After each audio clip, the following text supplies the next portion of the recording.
Welcome to Life Planning 101, brought to you by Smart Money Group and Kennedy Financial Services in Eastland, Texas. Tune in every week as we share important information to help you and your family live life on purpose. Insurance, investments, legacy and tax planning, and much more. All covered now on Life Planning 101. Welcome to Life Planning 101. My name is Angela Robinson with Smart Money Group and Kennedy Financial Services here in the great town, the cold town of Eastland, Texas. Yes, it is 32 degrees this morning. I guess when we're complaining about now just having to turn on our heaters after a couple of days, the people up north might be rolling their eyes at us. Nonetheless, it is the Christmas season, and so we're supposed to be warm and cozy. And I wanted to start out by telling you something I read. I know if you listen to the show at all, you know I love Reader's Digest stories. They just get me going. And there was one that was talking about a wife and her husband had put an assortment of beauty products in her stocking. And she had tried on one of the face masks and about to wash it off. And her 8-year-old son walks in and she explained to him that it was a present from his dad and it was going to make her beautiful. And so he patiently waited as she rinsed off her face and patted herself dry and looked in the mirror and looked at him and said, "Well, what do you think?" And the little boy told her, "Mom, it didn't work." Kids, brutally honest, no doubt, but aren't they the best? And that is what we are going to be talking about on Life Planning 101 today is kids. Well, adult kids. And really, if we want to, face truth, have a little truth and grace, so to speak, as we call it, if you are the adult kid, you probably need to listen to this too and maybe reverse trend. We've got an article that will be in Life Planning 101 today. You can shoot it over to your parents. It's www.kennedy-financial.com. Make sure you're signed up for our weekly life lessons. It's a great newsletter every week. Not only do you get this, but there is a market report in there. Aaron and Matt, our CFA, Aaron and his money management team, they do a weekly little update over what's going on in the markets. And I know that's a big concern. It just doesn't seem like anything's happening the way it should be happening these days. And so that's always great to have. And then we have some other tidbits and tax planning. We've got our, sister firm, Briscoe and Associates, and we usually have something in there from them. So it's a great little resource. And every week that we do Life Planning 101, we try to coin in a corresponding article. So you kind of get the written word, so to speak, in addition to that, in case, you're not an auditory, you want to go see something physically, or we got a little bit detailed and it's in there. So make sure you're subscribed to that. It really is a value, and pass it along to the people that you care about. It's a great Christmas gift because we don't charge. We don't have something that you have to sign up for to get it. You just get it. And then it's a ton of value and it's pertinent. We're not just pulling in canned information from different places every week. We're doing it from things that we know are important to people. And this week is no different. It is about the must-have money talk with your adult kids. Yep. Okay. You might want to just turn off this show. Nobody wants to talk about money with their kids. That's not fun, especially if I'm bringing this up over the holidays. Oh, but it is intentional, and it is if I'm doing it. So here we are. I ran across some statistics, and I got kind of curious about this. So I just started to do a little digging. And the reason I did was there was an article that came out this year in Forbes, and it said, "Should inheritance be a retirement strategy?" And I thought to myself, do people really think that way? Is that common? I mean, that they're writing an editorial over this, that there's enough people that would actually question if that should be their retirement strategy, that they just live 90 to nothing and never prepare for anything in their life and wait to bada bing, bada boom, have something land in their lap and know how to take care of it, and everything's just going to be jolly and good. I really was kind of surprised. So I started looking up some statistics here about, so my first Google question was, how many people think this way, right? Well, of course I get the young folks in there first. And I came across some information on 18 to 22-year-olds. Okay, so this one might not be as surprising, as some of these others that I'm going to share with you are. But I came across this information on 18 to 22-year-olds from a Bloomberg study. And again, all of this is on Weekly Life Lessons in our article. If you want the actual resources, make sure you go there.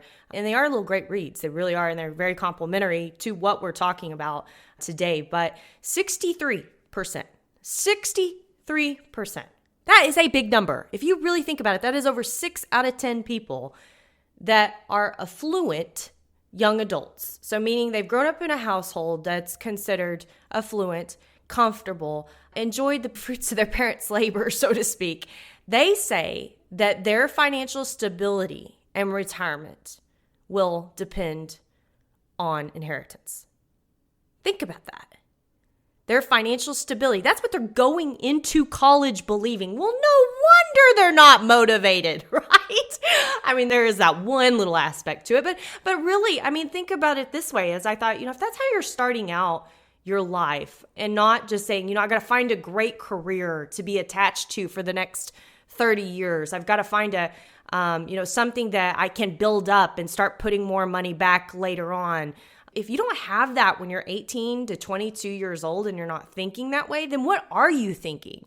No wonder you might be having kind of a degree or no degree whatsoever and thinking that you're going to be okay because you've got this retirement windfall down the road and all you got to do is survive between now and then. What a way to think, right? And in all fairness, I work with a lot of people. And one of the questions we ask, especially like younger adults that have kids that are teenagers or younger, and we ask them, which is the priority here? Is it helping fund your children's school or is it retirement? Because sometimes you have to choose. And you'd be surprised by the number of people that say, well, I told my kids, I promised them that I would help them fund their school. So that is what we're going to do. And so telling that your kids that you're going to fund their school, what does that preempt them to believe about their future financial situation coming from their parents? They may think, well, my parents were able to pay for my school. There might be more coming, or there will be more coming, or I'll never have to worry. I can always fall back on my parents. There's a lot to be said around this statistic. We'll get more to that in a minute. Let's move on to the next statistic for a second. So this next statistic is talking about millennials. I kind of moved up a little group here, and I guess I did. I don't keep so much track of it anymore about which group is considered which group, but millennials. And this came from a 2017 study of Naxtus. And again, great little read on this about what millennials are expecting and what the actuality is. And 68%, okay? So we actually went up.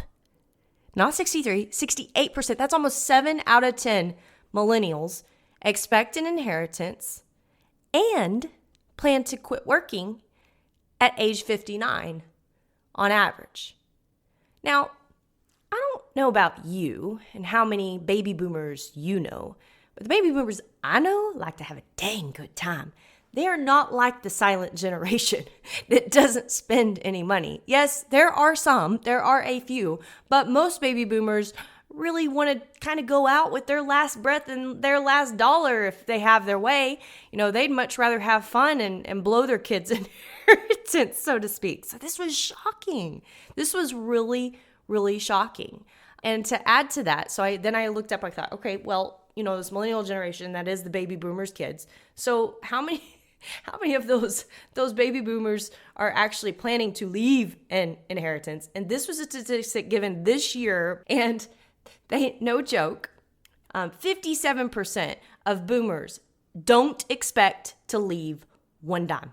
So 68% millennials are expecting it. 57% of boomers don't expect to leave a dime. Yes, I know what you're thinking, that little E word that goes around about millennials all the time, right? Entitlement. And just remember, half the generation hates the other half of the generation because, they're a divided generation for that fact. That number doesn't look like that. That number doesn't look like an entitlement 50% of millennials. That's 68%. I would call that some disconnect. I don't know about you, but I think it's some disconnect. So let's get to the third statistic, because this is just in generics. This isn't taking a specific age group. It's just in generics. And this statistic actually came from a Merrill Edge study in 2018 that 1 in 3 people are planning on getting a big inheritance. 1 in 3. A big inheritance. So where is all this coming from? And this is where that Cirilli study comes in. So it's actually got a name. Okay, if you remember, we had the baby boom generation. Now we've got a name for this, what's called great wealth transfer. Okay, and it is happening, and it's going to continue to happen. There is $84 trillion of wealth that is expected to transfer from one generation to the next, from today until 2045. 84 trillion. Okay, so I say that number, that is like a little bit unfathomable number, and I get it. Let me put it in a little perspective. It may not help a lot, but a little perspective is this. So that is almost 3 times the size of our national debt. Yes, we have a national debt problem. If weren't aware of that, if you don't ever listen to the news, you might not be. But, that's also an outrageous number, right? But this is 3 times that amount. Wow. So there is a ton of wealth that is going to be transferring or spent between now and 2045. It might also explain a lot of things of why this year it's like, where's all this money coming from with the economy tightening, right? It explains a lot. So I think this is also something to be said of, money is free right now. It's probably freer than it's ever been in this country. Yes, we are in a debated recession, and there are families struggling. But for the most part, Americans walk around and they don't know what it means to be poor. Even the poorest Americans don't know what it means to be poor. And I would argue anybody that wants to argue me on that statement after being to third world countries and spending a significant amount of time there, that if you are an American, you have the opportunity to be whatever the heck you want to be and just get up and do it, right? And we walk around with this attitude in this country that, things will just be okay. And we don't really necessarily always try for things to be better. And yeah, that's going to reverse course. But today, many people are walking around with this delusion that this great retirement is in the future for them, and they're not going to have to save for it. And if that is your kids, how does that make you feel? What are your first thoughts about that? Maybe the money's there. Maybe the money's not there. Get you to thinking, have I actually had these conversations with my kids? Should I be having these conversations with my kids? I don't want to be having these conversations with my kids. Well, when we come back on Life Planning 101, that is exactly what we're going to want to address. You're not going to want to miss it.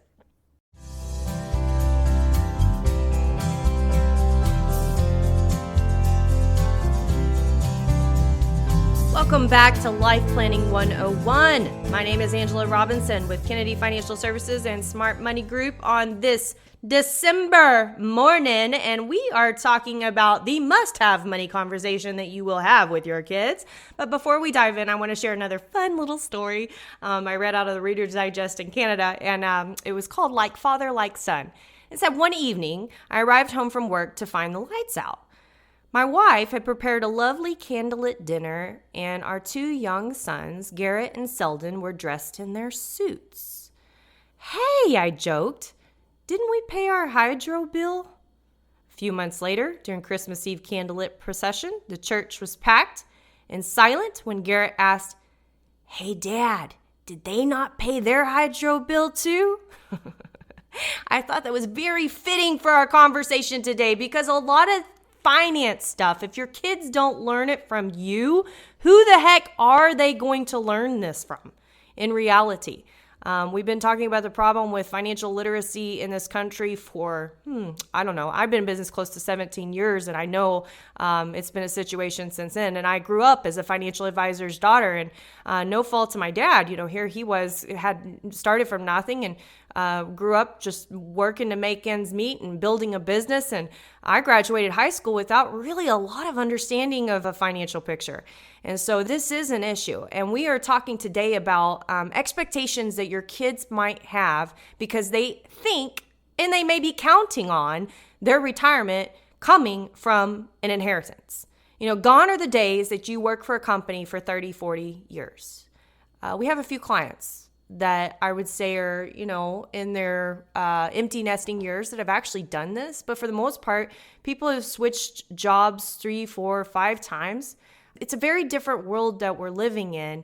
And, I think it's even more important than ever to help your kids get on the right track as early as you can about what they should be doing for their own retirement. And it's the last thing you're really thinking about when you launch them out of the house. I mean, first of all, you worry about them, right? Doing something crazy in college. Second of all, you're kind of relieved to have them out the front door. But then also, you're just helping him kind of as life goes on. You're not helping him think this long term down the road. But there's a problem with that. It's a big disconnect because here's this generation that believes that they're going to inherit this wealth and they could pick whatever career they want to pick and not really have to worry about saving for retirement and build a lifestyle around not saving. Think about that. You know the impact of that. If you over leverage yourself, if you overdo it, backing out of that is a nightmare. And so, helping your kids get a good start to really get their bearings and know what they should build a life around within their means is important because I don't know about you, but I remember getting my first paycheck and how excited I was and how much money I thought it was. And looking back on it now, I'm like, how did I ever live on that amount of money? Yeah, but I lived on every penny, right? I used every penny of it. And so, teaching them that they can't use every penny of it. And this is how they need to start their life. I actually was honored enough to work with the third generation of a family that we have worked with for, a few decades now. And the gal just got out of college and we're sitting there. She's like, I just want to do this right. And I was like, man, I can't tell you how awesome this is that we're having this conversation because you don't usually have that conversation. And then they build this lifestyle that they can't support. Furthermore, they can't find the money to save when we all know you should save for yourself first. You should pay yourself first. You should put back for your future first. And we know that power of time, value, of money, but yet these conversations get backburnered. And why do they get backburnered? Because families don't like to talk about money. And I don't blame you. Trust me, I get it. You don't want to share your financial situation with your kids for a variety of reasons. And I've heard them and I know them and I get it. And I don't judge by any means. Our job is to help people to figure out how to do it without doing it. Get that? How to do it without doing it. Because you may be unintentionally empowering your kids' bad savings habits. You'll wake up 20 years down the road and say, what did I do wrong? And well, it was one thing. It came down to one missing conversation in their life of setting appropriate expectations for your child. Maybe that leads to other conversations, yes, but they got to know. They got to know. If they don't know and they assume the wrong way, it could be really, really, really dire for their family down the road, dire for them down the road. And you may be saying, well, heck, if they can't figure it out to make sure that they're doing this on their own accord and they should be thinking that way anyway, shame on them. And you may be right. You really may be right.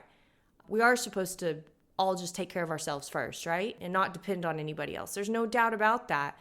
But you're also their parent. Yeah, boom, I stung you. I know. You hate to hear that when you're their parent and you don't want to have the conversation. You're looking for every reason not to have that conversation. But it's one of the most important conversations that you'll ever have with your kid because it's setting them up for their entire future based on what the actual truth is. So when we come back on Life Planning 101, I want to talk about the truth in two domains. I want to talk about the truth that maybe there is going to be an inheritance that I don't want them to know the size of the inheritance because I don't want them to count on it. And maybe there isn't going to be an inheritance and I don't know how to just break it to them gently. I don't know how to say no to my kids. Yes, we hear that too. So when we come back on Life Planning 101, you're not going to want to miss it. The must-have money talk with your kids.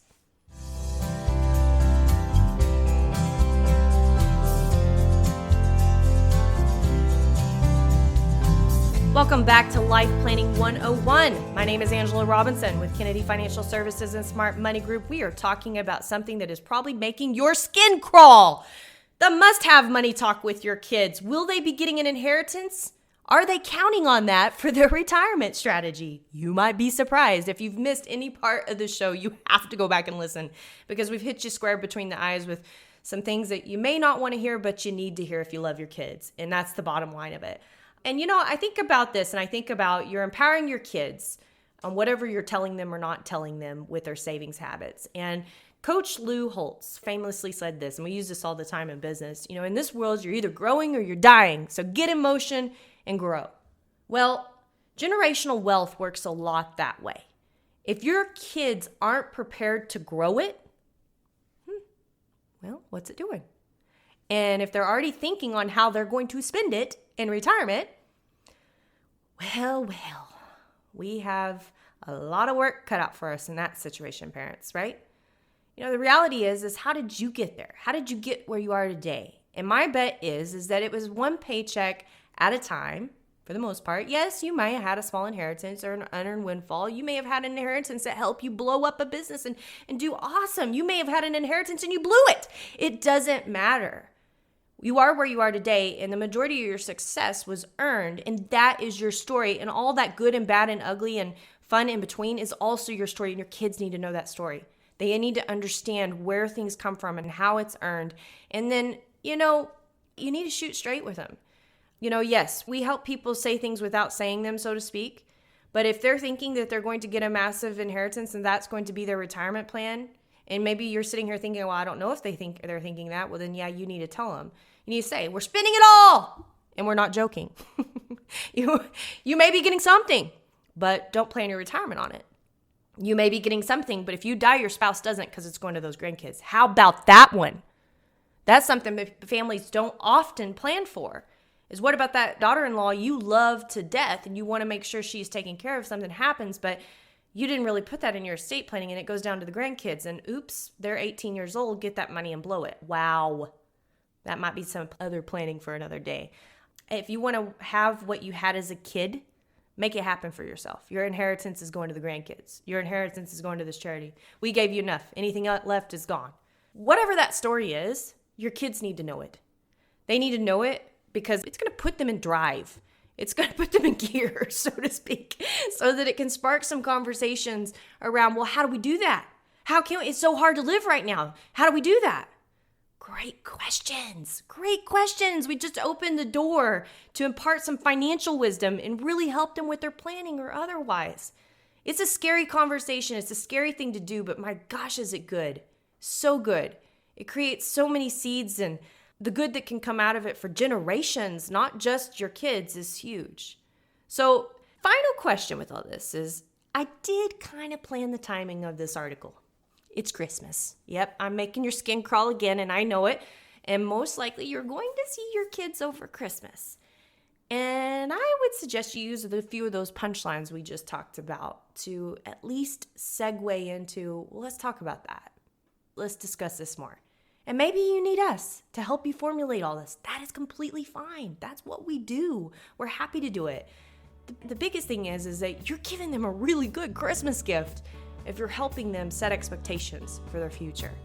And you do it because you love your kids, as ornery or dysfunctional as they are. With that, my name is Angela Robinson with Kennedy Financial Services. God bless everyone. Merry Christmas, because the next show that you'll be getting will be after that lovely holiday when our Savior was born to come and take the sins away of this world. Cheers to you. God bless, and join us next time on Life Planning 101. Thank you for joining us for Life Planning 101, brought to you by Smart Money Group and Kennedy Financial Services. If you have questions, you can email them to lifeplanning@kennedy-financial.com. Don't forget to learn how our sister company can assist you with all of your tax, bookkeeping, and consulting needs. You can find out more at briscoeandassociates.com. Be sure to tune in next week for more Life Planning 101. The opinions expressed herein are those of the firm and are subject to change without notice. The opinions referenced are as of the date of publication and are subject to change due to changes in the market or economic conditions and may not necessarily come to pass. Any opinions, projections, or forward-looking statements expressed herein are solely those of the author, may differ from the views or opinions expressed by other areas of the firm, and are only for general informational purposes as of the date indicated. Securities offered through Calton & Associates Incorporated, a registered investment advisor, member FINRA SIPC. Investment advisory services offered through Smart Money Group LLC. Kennedy Financial Services and Smart Money Group LLC are separate entities and are not owned or controlled by Calton & Associates Incorporated.